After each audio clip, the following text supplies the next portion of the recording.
This is Nick Aurelio with Blinkers on Racing Stable. Welcome back to our second edition of Ask the Trainer with Mike Puype. Here we are back at trainer Mike Puype's barn at Santa Anita. We're going to ask him a few questions about how he gets a horse saddled in the morning before a work or a jog.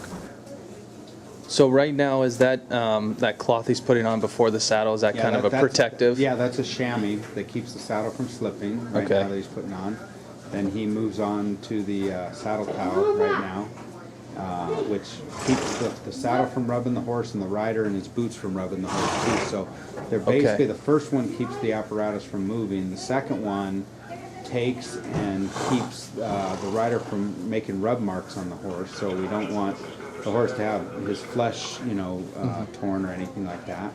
And then comes the pad, which is a pad that goes right on there, which the saddle will lay down on top of to be on top of the horse. So you got multiple layers here. You go from the chamois to the cloth to two different pads. There's 4 pieces right there underneath the saddle. And then we move on to put the saddle in the girth, which is the girth is what holds the saddle on the horse's belly, and that's how you get the saddle onto the horse.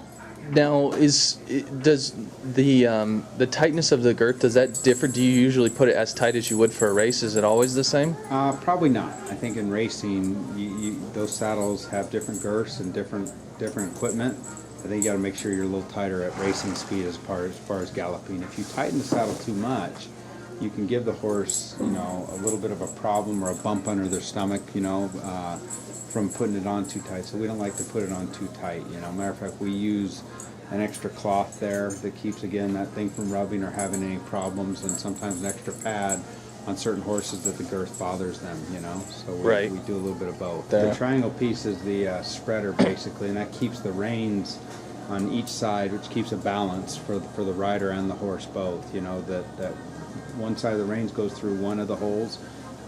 The other side, another hole is the other reins, and it keeps the horse from able to get his head up any further, because when the rider pulls the reins down, it keeps their head in check from being, if we go without, the horse is able to move his head up all the way towards the rider, Now we use that for jogging, galloping, and breezing also? Pretty much, yes. I like to use them for working even. For working, Some riders don't like them on. They don't like the restriction of the reins. They want to have them all the way for themselves, but yeah, pretty much I'll use that same equipment on every. What are the bell boots used for? The bell boots are there for protection when they're jogging, not galloping. When they're going in the slower speed, they protect the horse from reaching up with the back leg and striking their front and grabbing a piece of their foot, which is called a grab quarter. So you keep them away from grabbing a quarter by using the bell boots. And the polos right now that we're using don't give the leg any support. They just give them protection. Again, you're keeping the front leg from hitting the other front leg if they spook at something or jump, and you're keeping the other back leg from going up and hitting that front leg as well, and again keeping that in check as well. Okay. Now, will he wear these in a race also, or is this more? Okay, so he will. Correct. And is that for the same reason, because he does reach? No, the boots and polos, we would take them over to the paddock before the race, but they wouldn't run with them during the race. Okay. Okay.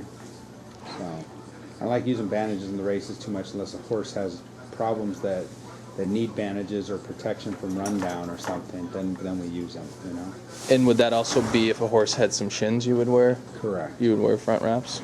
Correct. Could not get Gomez. Gomez is going to ride in either spot. Here he is, all tacked up now. He's going to head to the track and get ready for a jog.